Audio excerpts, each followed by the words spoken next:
Hi, this is Brendan Murphy here, and welcome to the Please Do Something podcast. I'm a singer and a songwriter who will be talking to inspiring creative people about how and why they do what they do and some of the lessons they've learned along the way. Thanks for listening.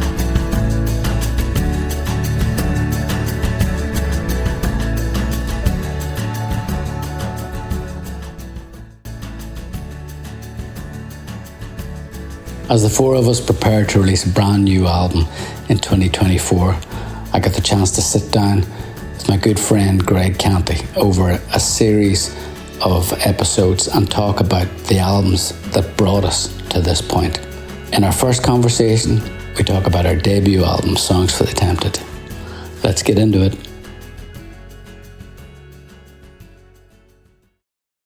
Brendan Murphy. Greg Canty, it's great that you've agreed to come and help me out as I try to, rummage around the late 80s with you, because I feel like some of my stories on the making of that debut album are well worn. So it'd be interesting from having the perspective of someone who I know owned the album. And it's kind of funny because I think we're living parallel lives, and your Thursday night Facebook shows, I see a lot of your audience in there. It's as if a lot of us have grown up with you and alongside you. Yeah. We're all a bit older, we're all a bit wiser, but we can still remember those earliest days when we were really excited when that first album came out and we heard those first singles. Which is great. It's great for me too to hear. It's great for me. You sort of feel honoured because you become part of people's. It's like our photo is in their family albums. You know what I mean? It's like we've managed to sneak a photo of us into their family albums. The idea that you touch anybody's life in any way, in a positive way, is just, I think the older you get, the more you realise that it's a lovely thing. So when Songs for the Tempted came out, 1989, I was 24. How old were you? I was 1989. I was born in 62. So I was, but that was September. So I was 27. Would that be right? Yeah, I was 27. The album came out in 89. We'd been signed to CBS Records. We were with them for 2 years prior to that. You know what I mean? So it was the same age as a lot of the people. Around that age was a lot of the people that I loved started making records. I was a big Police fan. Sting was 26 when Atlantis Demure came out. Roxanne. Brian Ferry was 26 when Roxy Music had their first album, from what I remember. So that sort of mid-20s is a lot. A lot of them will die at 27. Was it 27 club? Yeah, that's something about that age. I don't know what it is. Yeah, and there was a big U2 album as well that year, wasn't there? 89. It was a big U2 album in a way, but it was... It was weird because the Joshua Tree was just such a monster. And then Rattle and Hum, I think, came out in 89. And it was just like, you felt that the sort of press had turned on them a bit. You know what I mean? It was sort of scary to see it because it was like, what happened there? You know what I mean? It was like, Desire was the first single. There was nothing wrong with that as far as I could see, you know what I mean?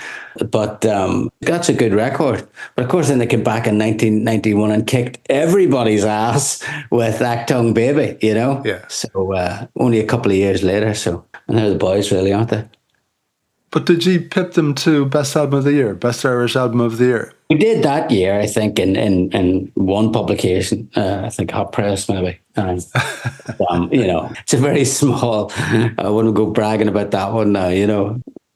I think the thing that we were happiest about was that we didn't sound like them, because there was a whole lot of bands that sort of came out at that time that sort of would reminded you a bit of U2. For reasons that I can go into later in the interview, we didn't have that option because we didn't have a drummer. So there was no Larry Mullen on our end. So it was basically a couple of guys with acoustic guitars and their daddy's keyboard that was trying to write these songs, which is why we had bossa nova songs on the record. I think it did confuse the label a wee bit, but in a good way, Were they even paying attention to who you really were? Were they just looking for another U2, the record label? If they were looking for another U2, they wouldn't have picked us because we were so far away from that We weren't that sort of an act at all. They signed us without seeing us play one gig, which is just as well because we couldn't have played a gig. I mean, not really, we didn't have a drummer for a start at that point, we found our drummer after the album. In fact, funny thing, when we signed the deal, it was basically myself, Declan, our other brother, Paul, who was playing the keyboards. And then there was another guy called Stevie, who was a friend of mine, who just had a keyboard. I mean, that was it. He had a keyboard, but he couldn't play it. But he got in because he had a keyboard. But then, of course, when we realized we were going to have to, so we were making these demos, which were, on a 4-track, but we didn't have a drummer. And when we signed, we had to get a drummer. Then we got Peter McKinney, who was by far the best musician of any of us. But I remember turning around to, I think it was Muff Winwood, who had signed us, and saying, but there's 5 of us now. Muff went, the deal's done, just forget it. It's the 4 of us, And I said, okay. The name never made sense. I take the blame. It was my idea. Stupid idea. So, been grappling with it ever since. But now it's sort of amusing. I know this year you're planning a new album towards the end of the year, and it's 35 years from that album. And I know over the next few episodes of the podcast, what we said we'd do as a trip down memory lane is maybe talk about each album and what was going on with you at the time, and maybe join the dots on all of them, if that's okay. Yeah, that was which was your idea, and a great one. Well, I was a fan, and just for the listeners, if they're wondering who the hell is this guy, well, I'm a huge fan.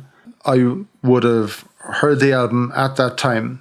I was a rocker, and for me, what you were doing it wasn't rock, but it was something close to it. Brilliant songs with a new sound. I really, really loved it. And it's funny, before we started recording, I had a quick listen through the album. Every single song is just a monster. They are just such fantastic, fantastic songs. They were as fresh to me today as they were back at that time. I really think they're amazing. I went to see you playing in DeLacy House.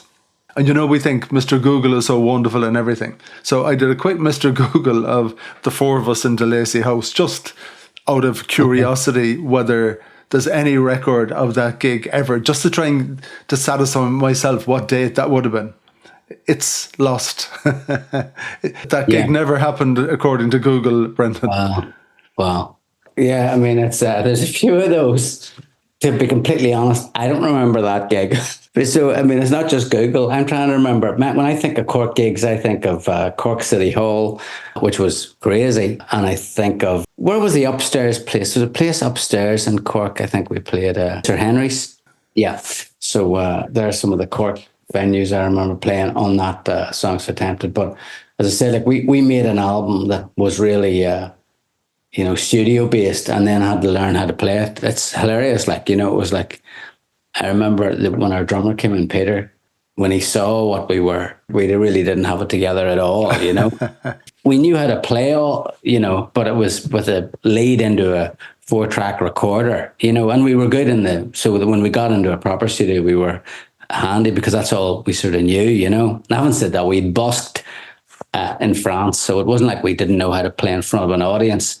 But these songs on that record, the thing we said was, let's make a record that's a record you'd want to hear just before you go out on a Saturday night.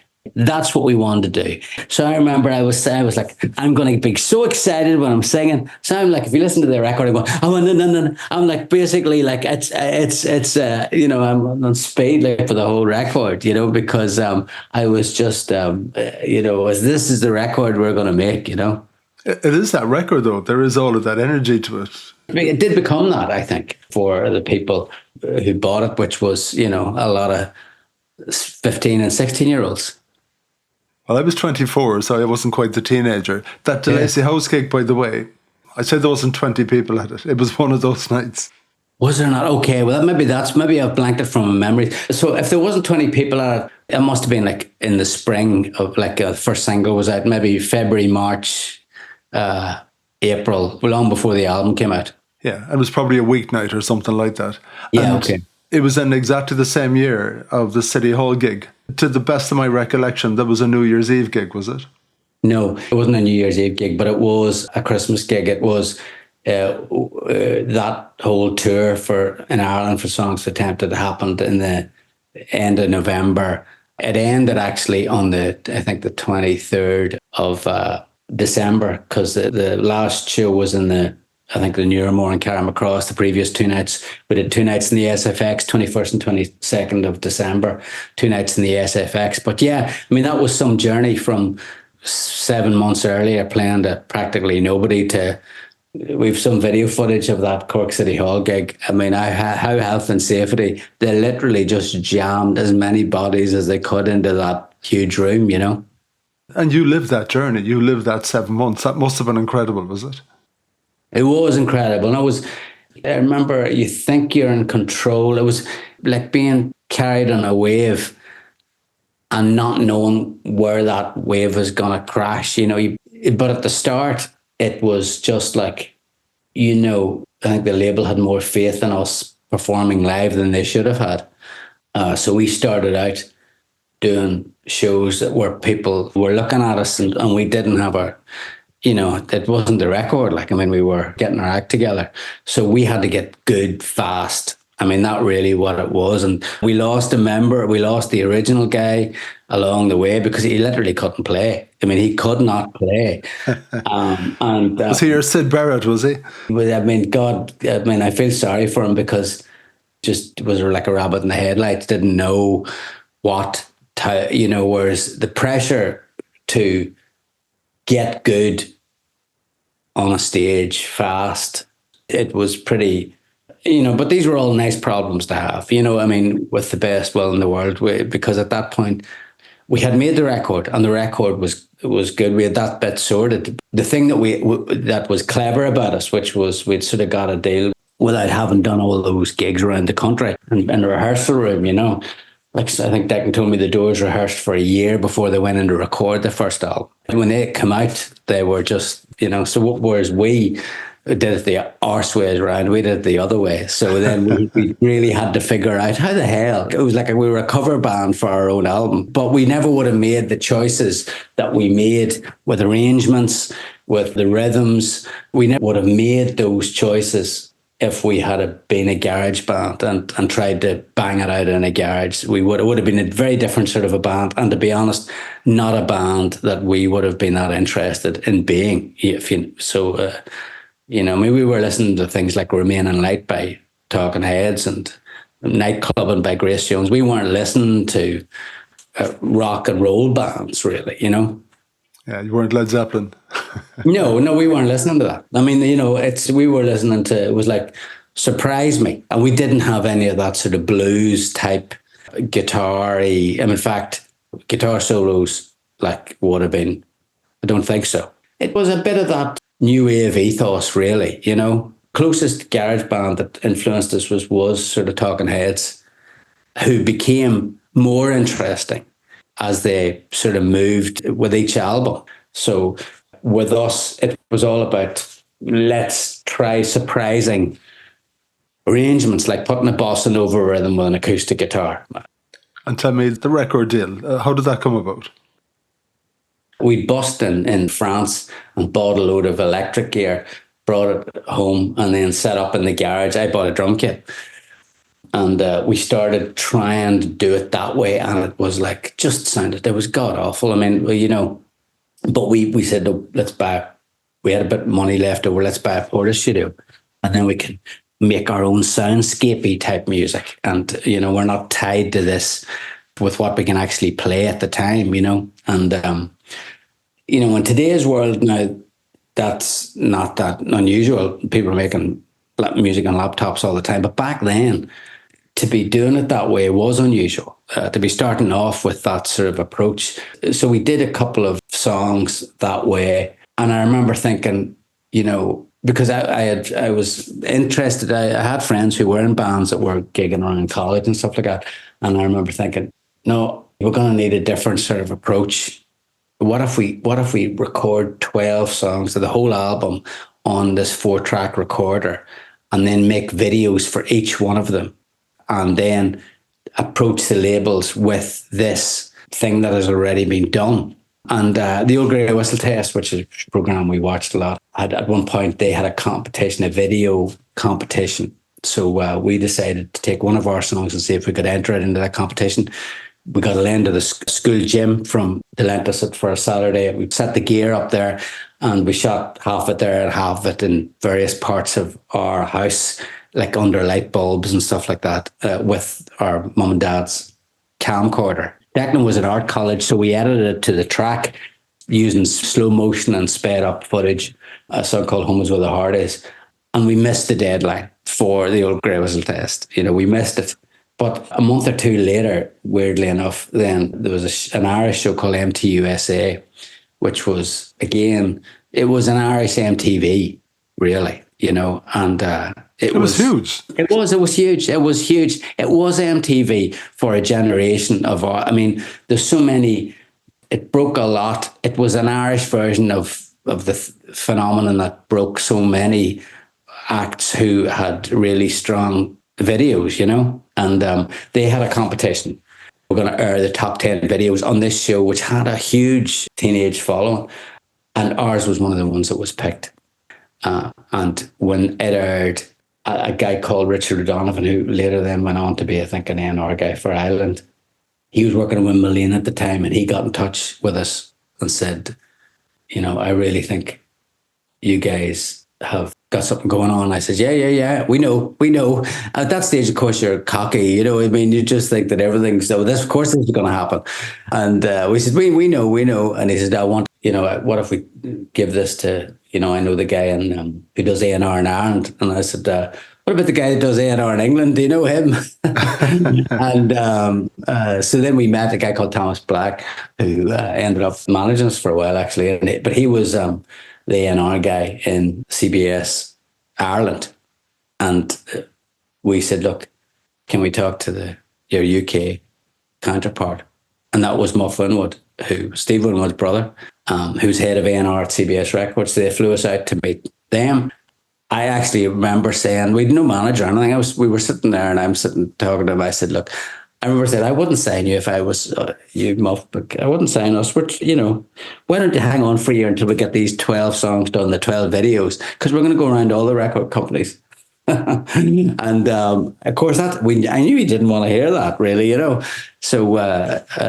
So he said, no, we're interested. But what if we put you in the studio and we do a couple of songs? So he put us into a studio, a proper studio. But we knew that setup. We knew, so like being in a proper recording studio was just like being in a big Porta studio. So we recorded a couple of songs and they heard them. And those songs ended up on the record as well.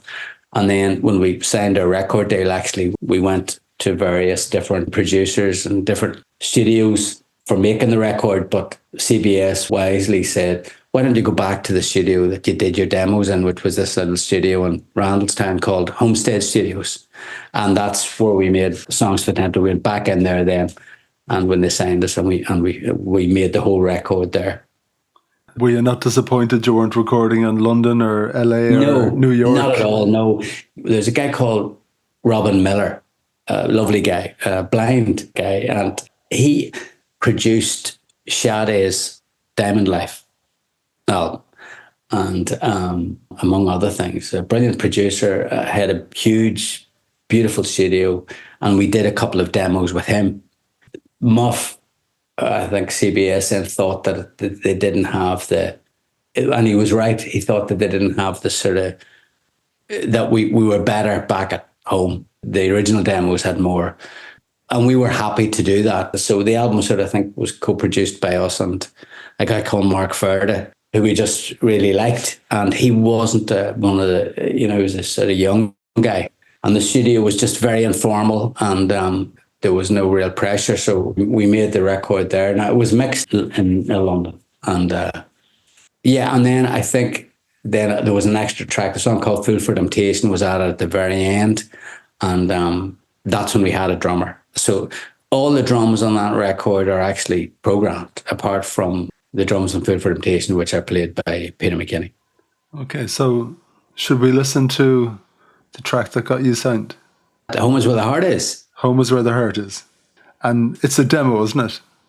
Yeah, it's a demo. This is, well, I mean, we've taken this off the video, which is, if you actually go on our social media, you can see on Instagram, if you scroll back to January, you can see the actual bits of the actual video that was on MTUSA.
That's pretty cool, isn't it? Yeah, you see the way it starts with a sound effect. It's very high tech. Listening to that, Brendan, how do you feel? I remember just the thrill of hearing your voice recorded, and obviously my lyrical prowess hadn't really kicked in at that point. There's a lot of mama namananas and stuff like that, but I was just so excited to be singing on a recording. I mean, it was just what I'd always wanted to do. You're talking about recording, and obviously 35 years on, much better musician, much better songwriter. But there's a naiveness and a freshness on those first albums. You can't replicate it, can you?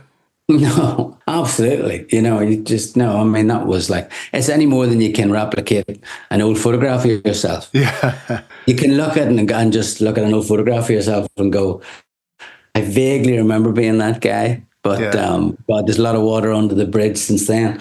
It's the same sort of thing. It makes me smile when I hear that, Well, you see, most ordinary people don't have music videos of themselves to look back in, but you do.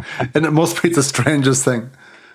Well, I think that, in today's world, I think quite a lot of people do, you know what I mean? Yeah, this is true. This is true. It's, back then, it was, I'd agree with you, but whereas it's funny now that doing home videos with your own songs, I mean, like, everybody's doing it. I sort of understand social TikTok and social media. I get it, because that's the world that I was excited about in my 20s. Yeah, but you didn't have YouTube to upload that home video on. No, but I loved the idea. I had two loves, and one of them was music and the other one was film, cinema, So I used to love On Top of the Pops when the act wouldn't play in the studio. They were always, some of the cooler acts just wouldn't do it. They'd have to show the video. If the song got to number one, or if it was like a big high entry, they didn't want to do it, but sometimes they had to, just show a video performance instead. And I always thought that made the act look a lot cooler. So, and then again, like, you got acts like Talking Heads who are doing so much interesting stuff with video. If you think of like the Once in a Lifetime video, or just really having fun with the format. Would you talk to me about transferring all of your high-tech home equipment to the studio and recreating some of these fantastic songs you had recorded? Well, the bossa nova effect. Our dad's keyboard had, when we were looking for rhythms, our dad's keyboard had a couple of preset rhythms, and we used those because we had to have a controllable sound that would go into the Porta studio. You didn't have mics to make up a drum kit, even if you wanted to do it.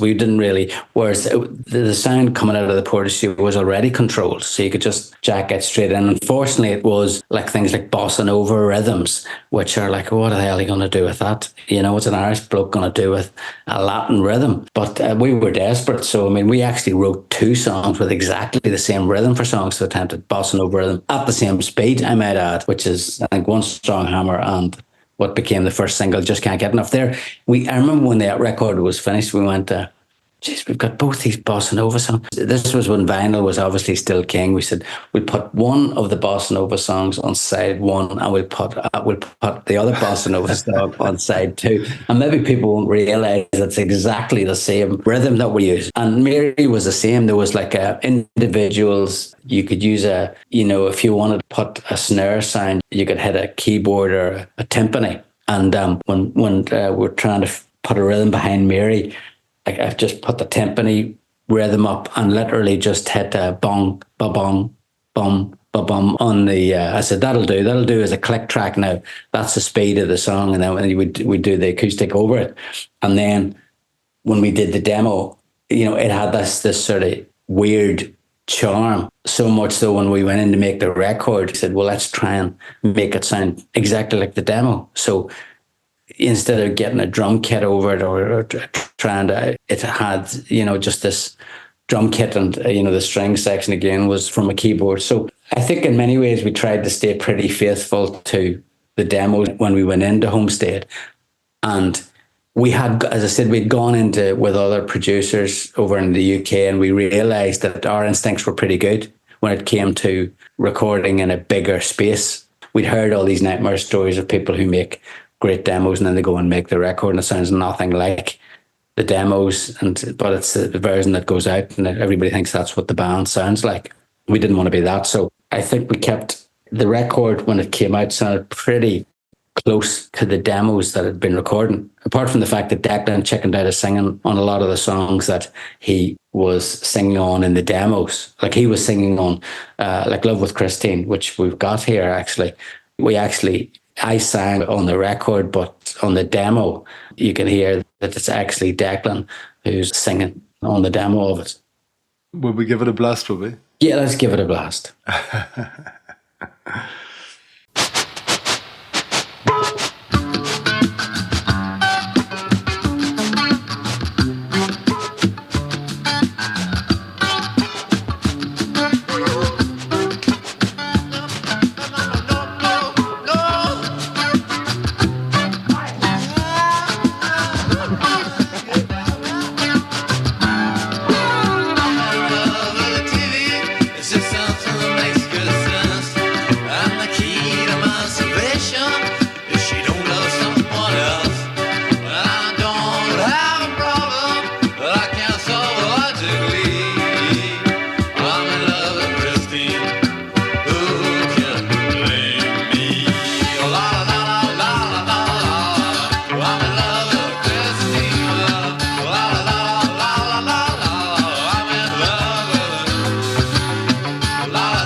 He did sing on Lightning Paul, but that's it. That's the only song, 4 of a song that he'd ever take lead vocals on. Does he like singing? That's a very good question. I think I would just say he didn't have the confidence. He's beginning to get it back. Maybe it was because I had an unreasonable amount of confidence in my vocals. Declan, I think, had put most of his creative energies into the guitar. He saw himself as a guitar player, I think. He certainly didn't see himself as a singer. And I think that he was quite happy not to be singing. And to be honest with you, even though he sang on the record, Lightning Paul, when we went out to play gigs, he didn't want to sing it. He wanted me to sing it. But some of the audience didn't want me to sing it. They were like, you know what I mean? Why aren't you letting him sing? And he's sang, you know what I mean? Of course, I can't stop the show and say, like, I know he should be singing it, but I know he wants me to sing it. Declan, I think, didn't really like the spotlight that way. When you're at the gigs, you sort of get that feeling a little bit. In particular, in those early days, I always would have thought that watching you. How many years between you? 5. He was your kid brother. Like, was there ever a case of, yeah, we're going to go in our own directions musically or anything else? Or was it, yeah, just set from the first minute, we're a twosome, and even though we're going to call ourselves a foursome, but was it always that way? Was there ever a question of that not happening? Well, there was a couple of things that were working for us, I think. One was that we were both had the same level of interest in music, which was bordering on the unhealthy. You know, I mean, we just loved it. Because I was the older brother, and, Declan started off by sort of inheriting my record collection. Some friends who were like, one friend in particular who ended up being the head of Press and Island Records for many years.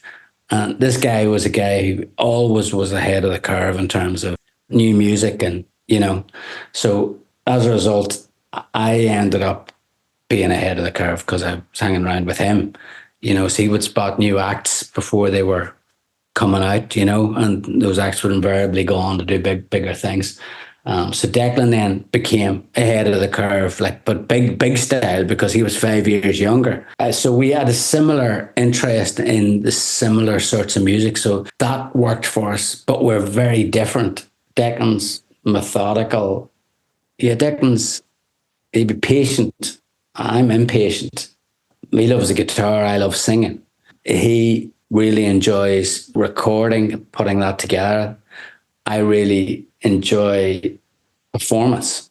So it sort of was a bit of hand in glove, really, because when you put both of us together, it's a very sort of strong, it's two people really playing to their strengths in the same discipline, really. So it's like, my weaknesses as a guitar player are, and they are many, are supplemented by Declan's strengths as a guitar player.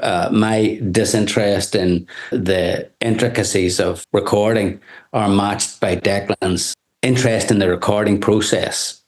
So we do very different jobs. So basically, even to this day, I'll come in with melody lines and Declan will shoot them down or say, that's something's good there, something's not good.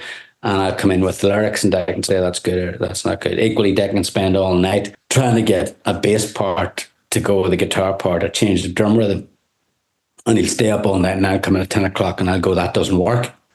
And won't explain it much more than that, But it's the same. I could spend 2 days on a lyric and Declan will go, no, I don't like it. Don't like it. Would he say it to you that polite, would he? Yeah, that's it. There's no mucking about, so. But the fact is that they are two very different things. So, but you put both those halves together and you end up with a complete, you don't really need much else. If you've got someone who can write a decent lyric and has some sort of a natural melodic ability, and you put that with someone who is a natural arranger and just musical over a range of instruments, then to be honest with you, that's all it takes, to get the ball rolling on songwriting and song recording. So you've moved out of the parents' house. You've moved away from your 4-track. You're now in the big leagues, recording in a proper studio with the start of the music industry machinery that surrounds you. Were you in control of the album and that whole process at that stage, were you? Yeah, we were. And, to CBS's credit, and Muff in particular, they let us do it our way. They really didn't interfere at all. And I think they had some success with artists that had done that.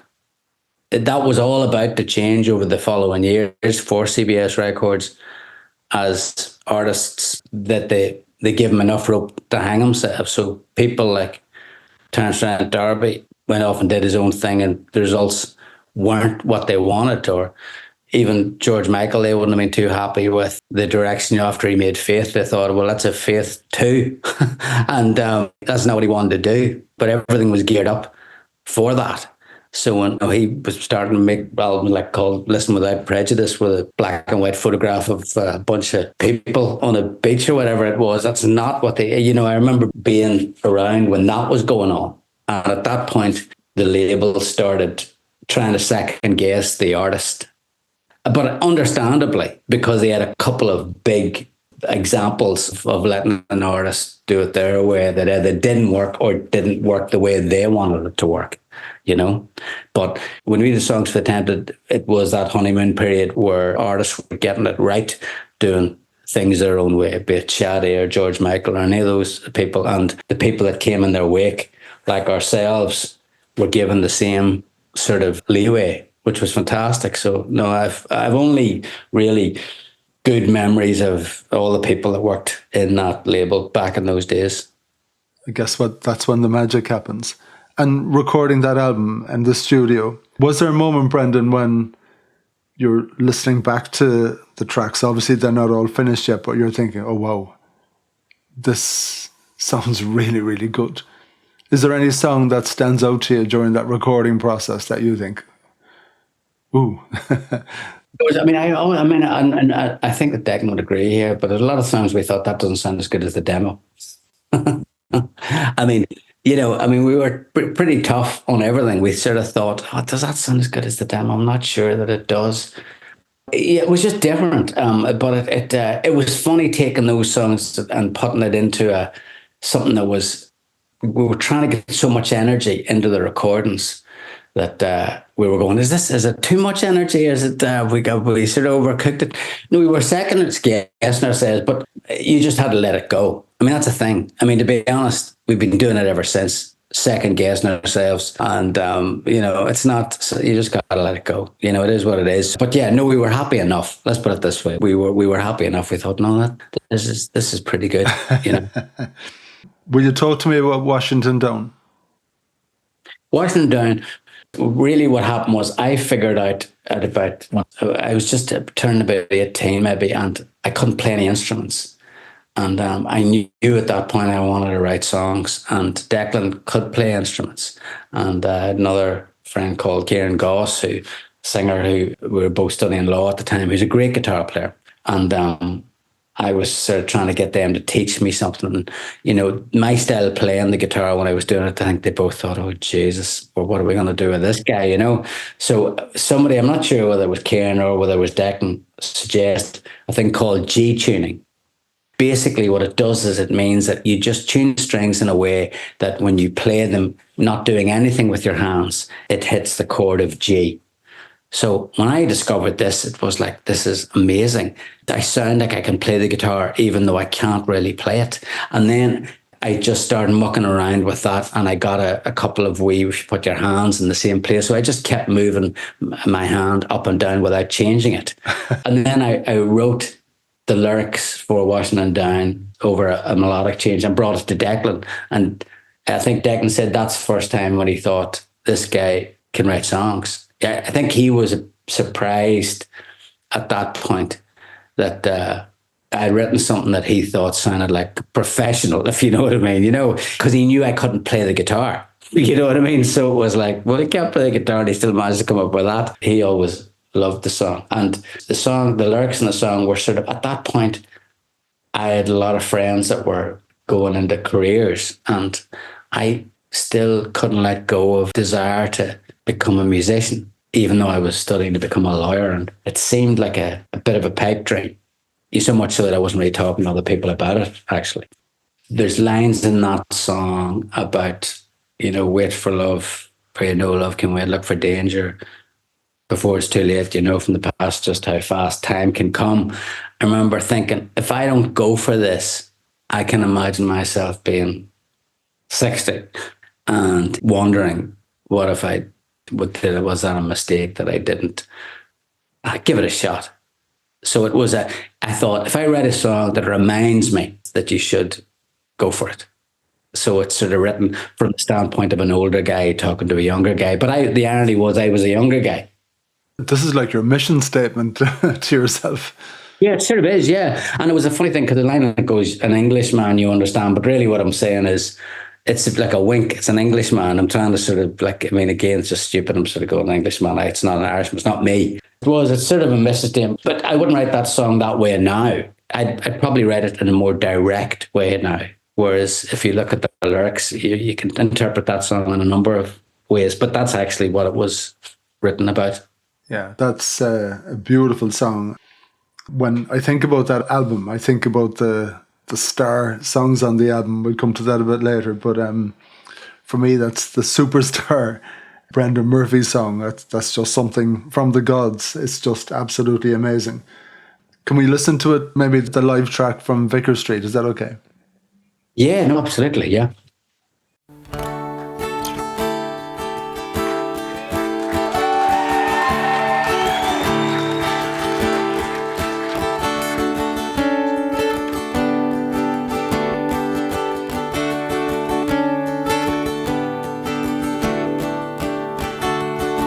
What's that you say? He's on his own, always alone. An Englishman, you understand, has he got a heart of stone? Come on, yeah, you can detect sometimes a frown. Not a sound, young Washington down. Why be bold in an age of regrets? If you're sure that your values are set, at this fast rate, you've no need to run. Take it easy, young Washington.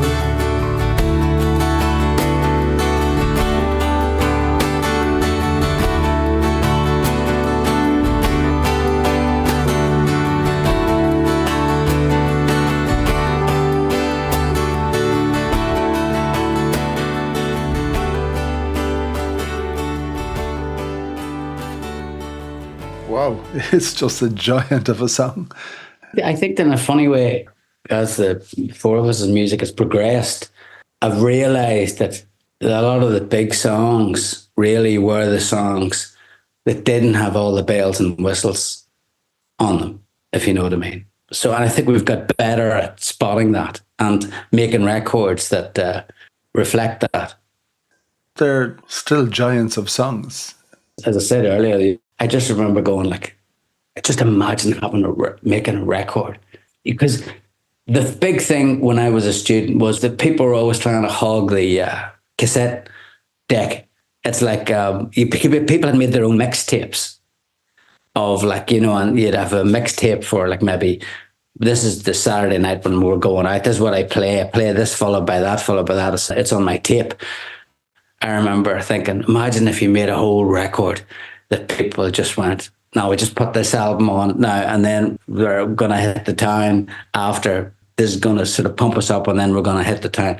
And that's the record. So from my standpoint, that I wanted Songs for the Tempted to be. I mean, even the title, Songs for the Tempted, the whole idea is, it's like, it's being that age, and the world is your oyster, really, you know, in terms of like, there's so much life in you. And I think for us, we didn't know this might be the only record we ever make. Let's make a statement. Let's write a song for the tempted, as we knew Catholic Ireland was back then, you know, particularly the teenage, you know, that the youth who were just like, repressed is maybe the wrong word, but it's certainly not the Ireland of today. I think we were all that soldier. It was a funny old country. This is a country where we couldn't buy condoms. Do you remember? Yeah, because we lived on the border. You know, the fact is that Ireland, you know, the South was more under the thumb of the Catholic Church than the other, because the other was UK, which is just more of a melting pot, really, even then, you know. So we were right stuck in the middle, right on the border. So we had the experience of both, you know, brought up by the top of the Christian Brothers, you know, in a single-sex school. And joining a band, just making music, it just seemed like a one-way ticket to freedom. Freedom on every front. Freedom to express yourself. Sort of a freedom to travel. Freedom to change who you are when you're not sure who you are. You know, to find out in a really big way who you are, you know what I mean? Just even if it's by watching the reflection from what you do and how it comes back at you, which is really it's a strange thing, but I wouldn't change a moment of it. You're talking about that escaping and getting away, and you never quite did it, did you? Like, were you tempted at any point to hop on a jet plane off to the States like so many of the other bands and everything else with this new exciting sound? Was anyone prodding you to do that? Or were you like, no, we're quite happy here, thanks a million? Well, no, I mean, really, I think that we were in Europe and the UK a lot, but no, we weren't in America. But in America, I think it was a combination of things. I think really looking back on it, even then, what was working against us was the fact that it was quite a costly operation. There was 5 people in the band, and to tour the UK or the US, really, you needed then one of two things to happen. Either you just have a massive hit out the gate, which is hard to do if you're not spending any time there. And the second thing is to just really get a champion promoter and scale your operation down to a really small unit and go gigging everywhere. But if you don't have a small, manageable operation, I think that, and that's, I think, would have been, if we had been more of a touring act from that background, we probably would have realized that it would have made more sense to be a smaller, if there's 2 of you, 3 of you, but if you don't have that, with us, there was like 5, and 2 of the guys were paid musicians, so economically, that, if you do a tour and it doesn't work, who's going to pick up the tab? It comes down to the money. There's a sort of a window for you to figure that out, or for somebody who works with you to figure that out. And that never happened with us. No, I think I would have liked to have spent more time in America, but at the end of the day, so much of this whole thing comes down to timing, and you get lucky breaks and you get unlucky breaks, and you just hope that the lucky breaks outnumber the unlucky breaks. I mean, that's sort of, it's just like life, So exactly. I think that also we've always been in love with the process of making records. I don't think that a touring act was essentially in our DNA the way it is with a lot of other acts. What we want to do is make great recordings, write great songs and make great recordings and perform them, absolutely. But that comes last to us, whereas I think with some acts, some fantastic acts, it comes first, But the music business is full of a whole different sorts of acts and personalities. And I think the trick is to figure out what makes you feel comfortable and then just do things your way, because that way, that's your best chance of coming up with something original. And on the subject of great recordings, what was the last song to make the album? The last song to make the record was Food for Temptation, because I know that because it's the only one that has a real drummer on it. So basically, we were, it was becoming pretty obvious that, we'd made the record, but we then started auditioning there was a couple of different drummers that we had a chance of. But when Peter came, it was like he had played with Kathmandu, a great Northern Irish band, and then he was with the Waterboys for the Fisherman Blues album. He played on that. He was just like a complete phenomenal drummer. And we were like, anytime we had any, so when we started rehearsing, we realized, wow, we suddenly saw the value of having a real drummer. And we had written a song called Food for Temptation. And we said, can we add this to the album?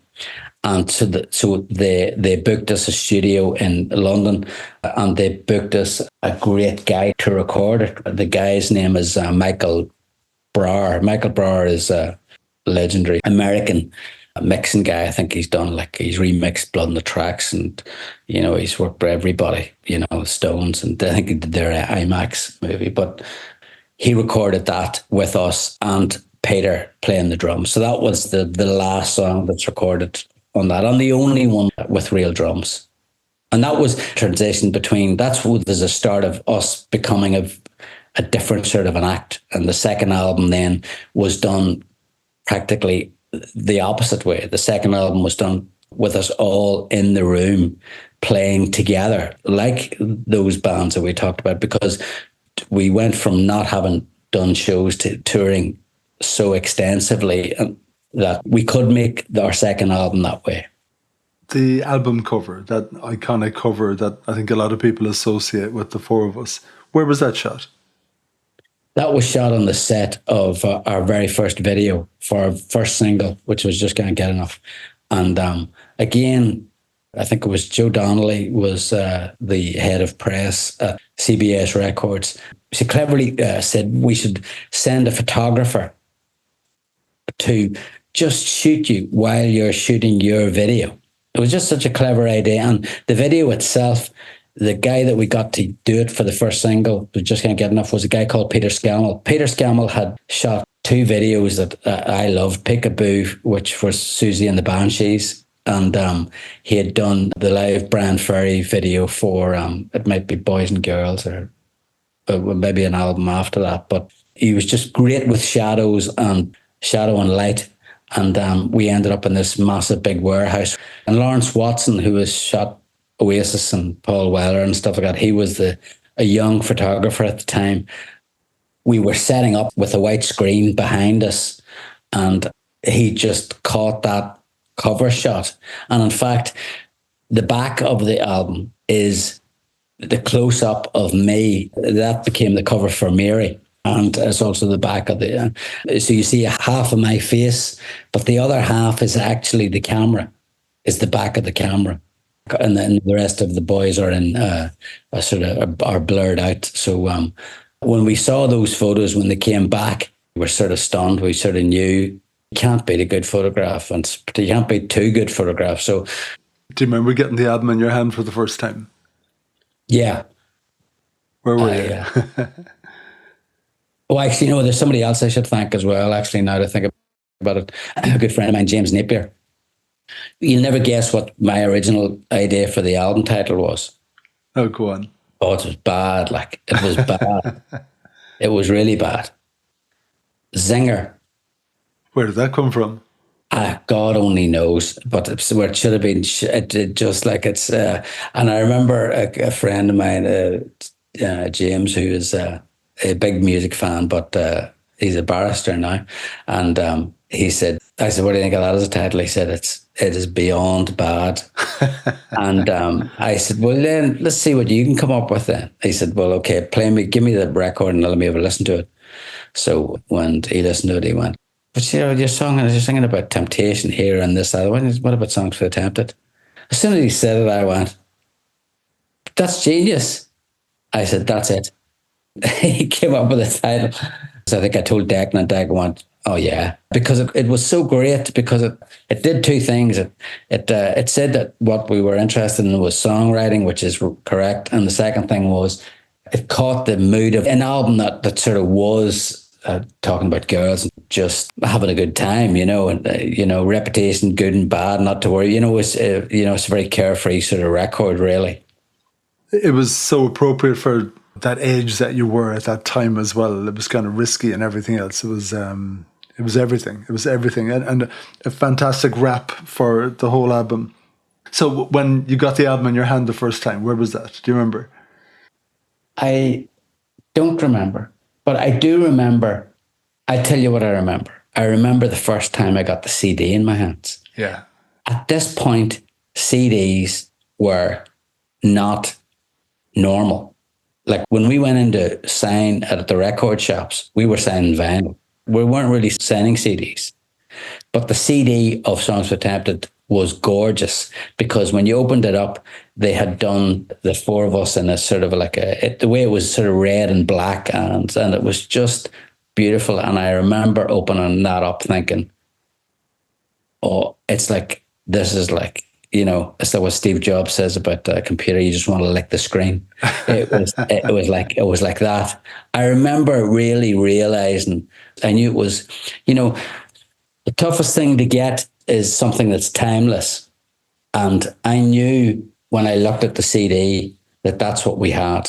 I knew that the combination of the title of the album and the artwork and the design of the package itself was timeless. And all we could hope was that the music didn't let that down. If you know what I mean. That basically when you put the CD in or put the thing in, because everything that surrounded was just right. So it was just like up to us to make sure that the music didn't drop the ball. And Brendan, at this moment in time, I presume it's fingers crossed by everyone. The record company took a gamble on you. You weren't a gigging band, so, these songs didn't have loads of exposure. So it was all on a wing and a prayer, and maybe it would work and maybe it didn't work. So the first airplay and the moment when everyone believed, okay, yeah, this is it. We're on the right track. Well, it was single 3.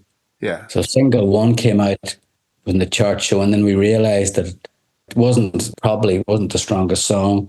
Who was choosing the singles? The record company. Okay. Did you agree with them?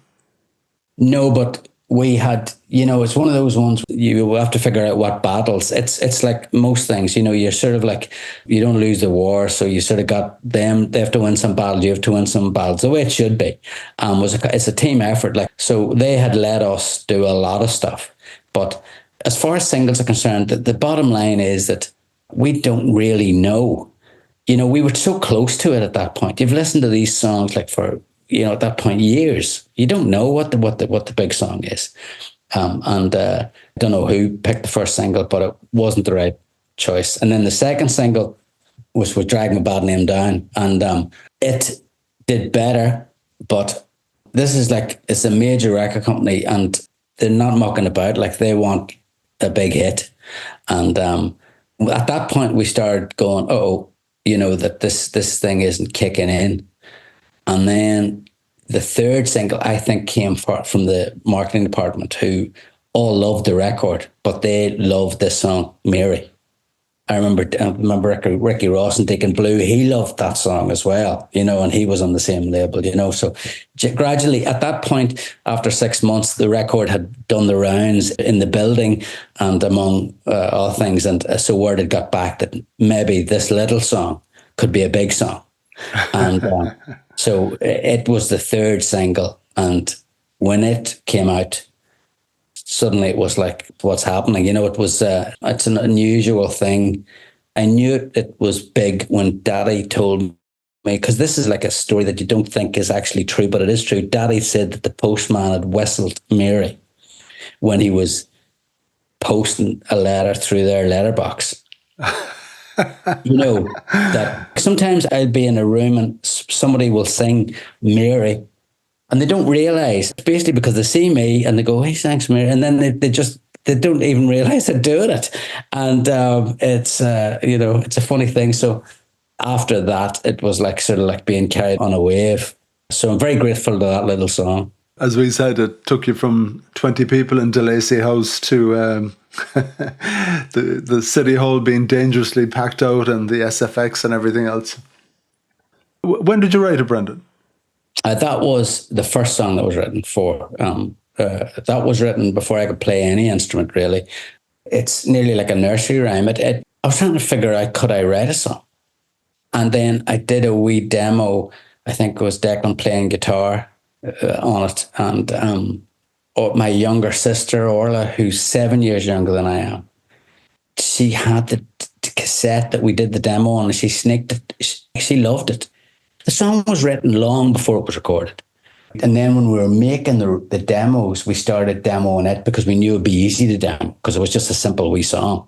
And unlike some of the other ones that were quite complex that we were doing on the Porta Studio, but it was sort of a bit galling to us because this little song was the one that our younger sister sort of fell in love with, not some of our more elaborate production songs that we've done in the Porta. It was this little song, and she took it into school with her, and all her friends loved it. And at that point, I just went, there's something going on here with that song. But we still weren't sure about it. We thought, is it a bit... When we were making the record, we weren't even considering it for the record, and we had Washington Down. We knew that was going to be in the record. And then we were saying, we need that. Washington Down sounds like a lonely acoustic song on an album that doesn't sound like it's got any other acoustic things on it. We need something to balance that. And Declan said, what about that song? Do you know, the Mayor's going, just working in the way. He was able to sing it. And I remember saying to him, well, if you can sing it, then there's something, that melody, there's something in it. And we recorded it. We were sort of afraid of it, I think, because it was catchy, but was it stupid catchy? We just didn't know, you know what I mean? No, I mean, the fact of the matter is, it was just catchy. I mean, it's just catchy. Would I rhyme Bank and Frank? You know, and I mean, yeah, I wouldn't write that song today, but kids still love that song. It's lasted. That's a freaky thing about it. It's lasted 35 years and still a big song. That sort of is a bit surprising to me, and not just among the generation it first was presented to. It's become a big song for their kids and as well, and so I'm grateful to it. You obviously didn't, but the question I was going to ask is, do musicians, songwriters, do they realize they've written a great song when they've written a great song? I think they know when they've written a good song. I think it takes other people to let them know that maybe it could be a great song. I think you know that you've written a good song, but the difference between good and great is not you. It's other people's view on it. And sometimes great is in the eye of the beholder. It's Dancing in the Dark, the best Bruce Springsteen song. I mean, not to me, it's not. But it came out at the right time. To some people, it's the song that they heard. It reminds them of being a certain age at a certain time.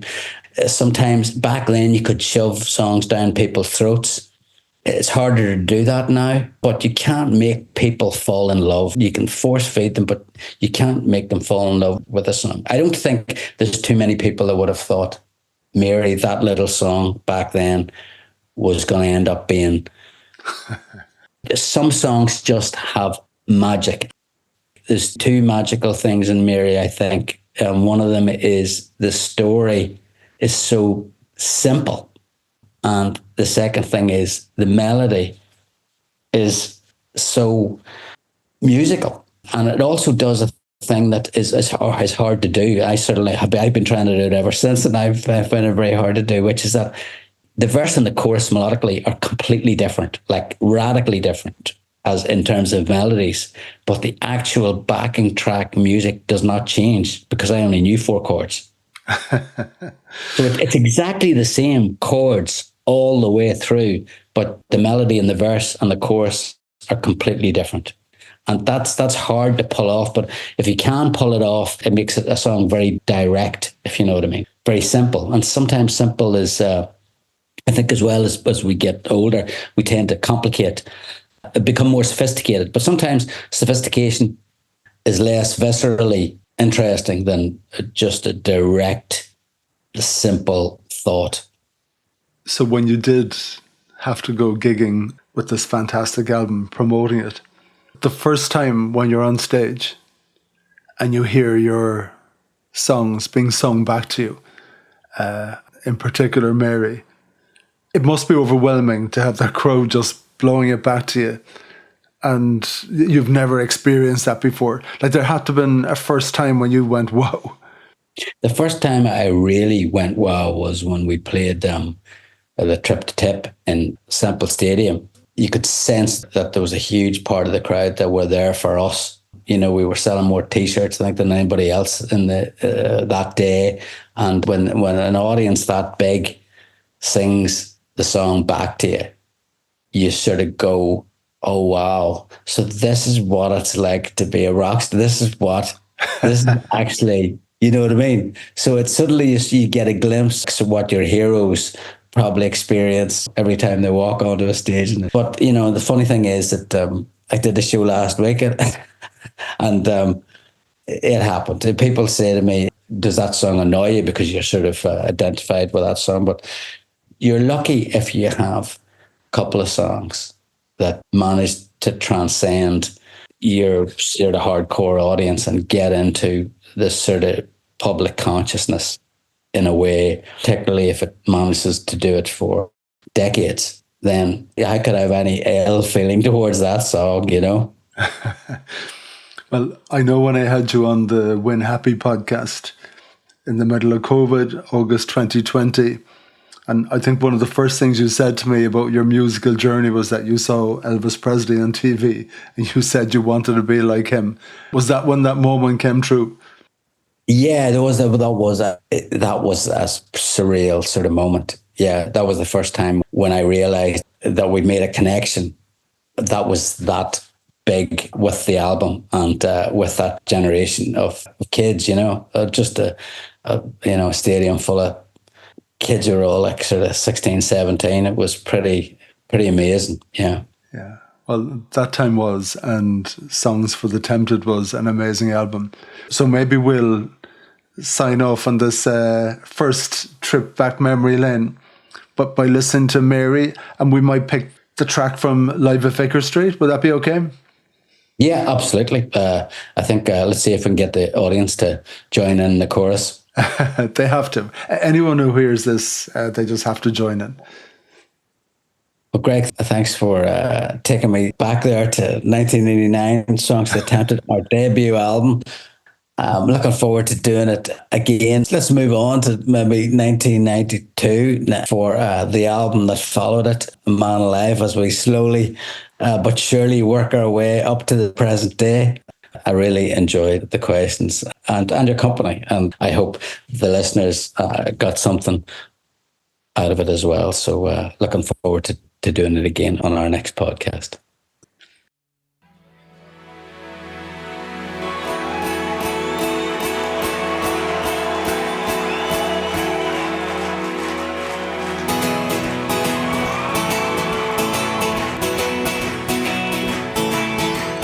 Mary's got a new job, she's working in the bank, making lots of money and giving it to Frank.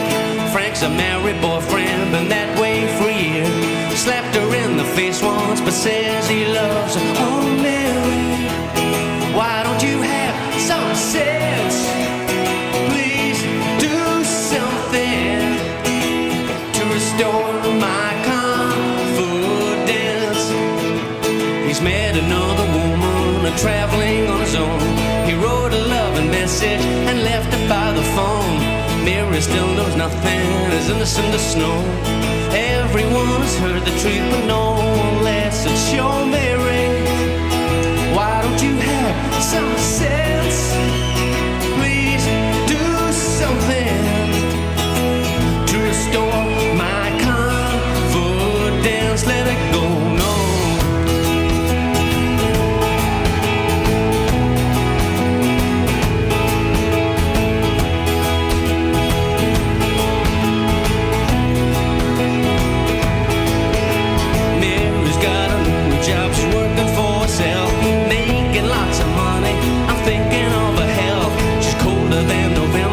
As hard as she would will. There's times I lie there thinking I miss the one days. Oh, Mary, why don't you have some sense? Please do something to restore my confidence. Oh, Mary, why don't you have some sense? Please do something to restore my confidence. Let it go, no.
Thank you for listening to the Please Do Something podcast.